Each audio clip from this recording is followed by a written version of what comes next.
All right, good talk. 4 o'clock. It's great to have you with us. And the topic of the day, it's a good one, and people are into it. And we're doing it preemptively. See, we like being proactive, not reactive. We know what went down in Dallas. And if you're looking for the Michigan stuff, we weaved it into all 4 hours yesterday. That's all available, Odyssey.com rewind. We've stayed away from the negative today because, honestly, there's nothing left for me to say. Your president, your AD, your coach, and your players are all delusional and tone deaf, and I'm not interested. JJ McCarthy's comments today were hilarious. But I don't need to go there. Oh, well, we started sign stealing because Ohio State in 2019 was stealing our stuff. JJ, you weren't even there in 19. Second of all, I thought you, the players, didn't even know the sign stealing was going on. That's what we were told. Mm-hmm. Oh, but we did it the right way. Oh, okay. Sure you did. Do me a favor. Pass on answering the question. Yeah, they're just trying to level the playing field. Just say, you should ask Coach Harbaugh. That's above my pay grade. I'm focused on playing for a national title. Respectfully. Appreciate the question. Yeah. Next. Yeah. Because if we're going to go down this and he's going to answer all these questions, maybe somebody could ask Blake Corum about his LLC again. Maybe they could ask JJ. JJ, real quick, talk about that illegal recruiting trip you went on when you were about to decommit from Michigan and Harbaugh Cheeseburger. Mm-hmm. Because that's why he's up for a level 1. Yeah. But see, if we're not by the way, why was Counterstyling sitting right behind your bench? So my point is, if we're not going to ask those questions, don't have the press conference. And I don't need to go here. And the kid just played a great game. I don't want to do it because all that's going to be the offseason. Go win your national title, just please. But the delusion, it's a psychological disorder. It really is. So we're going a different direction, which is Dan Campbell versus Dan Gamble. Now, you guys love the aggression. Some of you love all of it. Some of you love some of it. So I need you to make your declaration right here, right now, not after the playoff game, not during, but right now. Are you all in on Dan Gamble? Now, look, we all are in on the head coach. Saying you're all in means you give him carte blanche to make whatever zany, riverboat gambler, analytics-driven, temper-driven, insanity-driven gambles he's going to take. Because the aggression, you believe it helps more than it hurts. If you're all out, well, you still want him to coach your team. You just wish he'd be more tactical. You wish that in certain moments, like, I don't know, 2-point conversion from the 7, yeah, we're going to go ahead and kick that ball.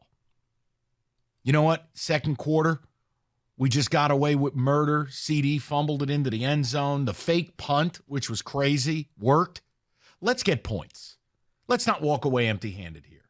See, that's why I'm all out on the Dan Gamble thing. Because I like the game run a different way. I think the elite teams play a different way.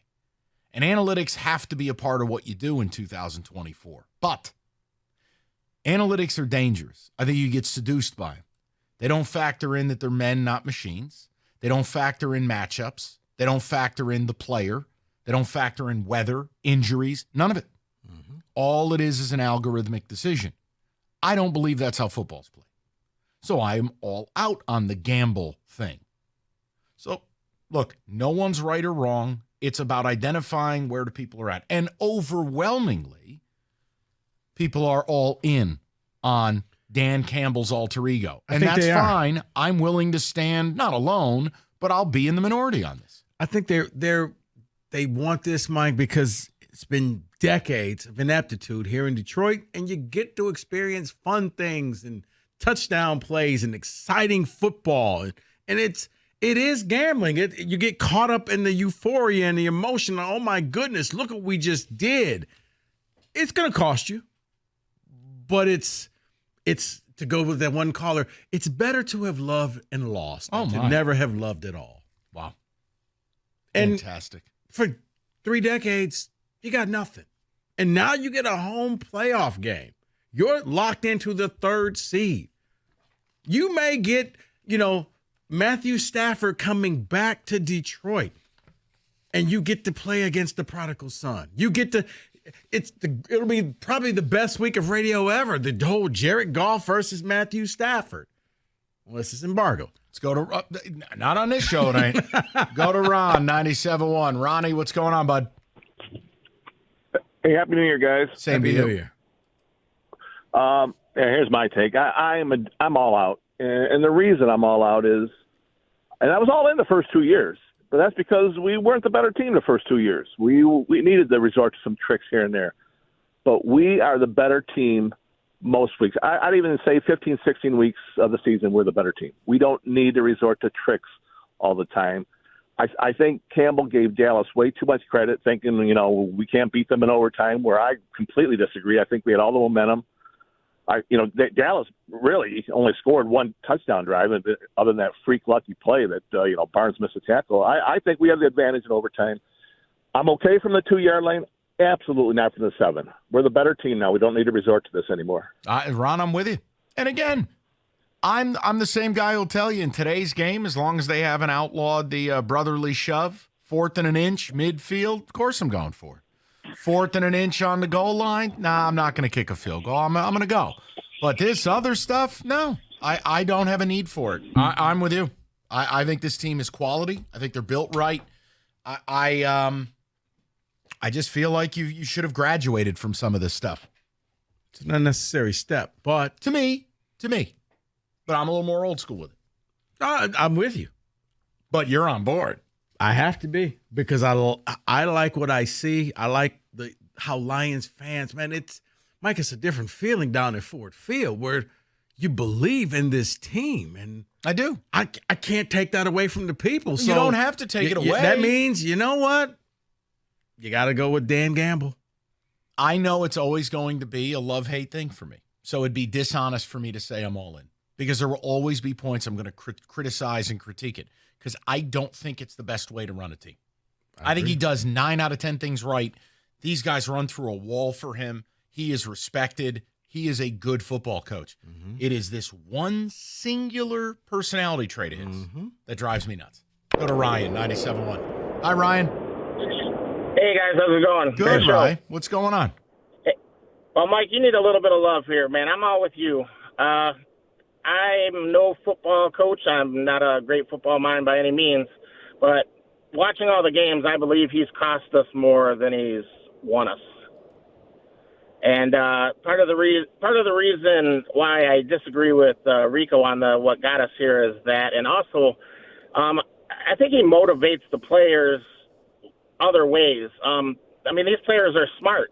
Do we really believe that all these players agree with all of these gambles he's done? That's a tough question, man. I mean, at the end of the game, when you tell your team, listen, we're going to go down the field and score, we're going to go for 2 and win the game, hell yes, they agree with that. Yeah, because I think it's more of you just got to trust the process and hope that coach knows what he's doing and what he's talking about. Yeah, well, the play from the 2, I'm all in. 7, that is a whole different ballgame right there. You're taking out the run. It's so much harder. Even from the 4, I believe it was so much harder. It was. And I don't understand why we have to pick between the 2. Why can't we just be in the middle? And because he's a great coach.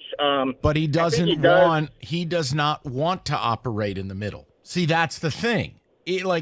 Listen, Ryan, guys like you and me, I think we're moderates on this. I'm not a person who wants, Wyoming head coach Craig Bowl and that level of conservatism. That's a guy that on 4th and an inch from the 40 in positive territory punts the ball. No. I'm in the middle. Times to be aggressive, times not. But I don't ever lose my mind with this stuff. If you're all in on Dan Campbell, you are all the way in. He can do whatever he wants, and you're never going to get upset by it. Plenty of you are not upset with what he did from the 7 or the 4. I differ. So that's okay, but I don't think it's wrong for me to say I'm out. I will never, ever subscribe to that line of decision-making. Ever. No, and I'm all in only because I was given 2 choices. That's right. And choice. It's a nasty game, isn't it? Right. Your choice is if you play ultra-conservative or you just play conservative and you do things like every other coach, I think he loses his edge because that's not him. That's not what he does. Okay. That's fine. It's uh-oh. David, you okay? Oh my God, is he choking? Kenny, help the guy. Kenny's just like, well. Kenny's sitting there with that stupid smile on his face, and David's gagging. Kenny's like, Can't stop coughing. Kenny's like, I always wanted to be producer. David, do you need any help? I'm sorry. Hey, David. Here, David, take a sip of water. David, if you need help, clearly say, Kenneth, please come and help me. If you don't, I'm just going to let you keep coughing. David, currently choking. Kenny. That doesn't help the problem, David. All right, go get some water. Kenny, will you please hop on the board so David can get his life together, and we get to your phone calls next. 97.1.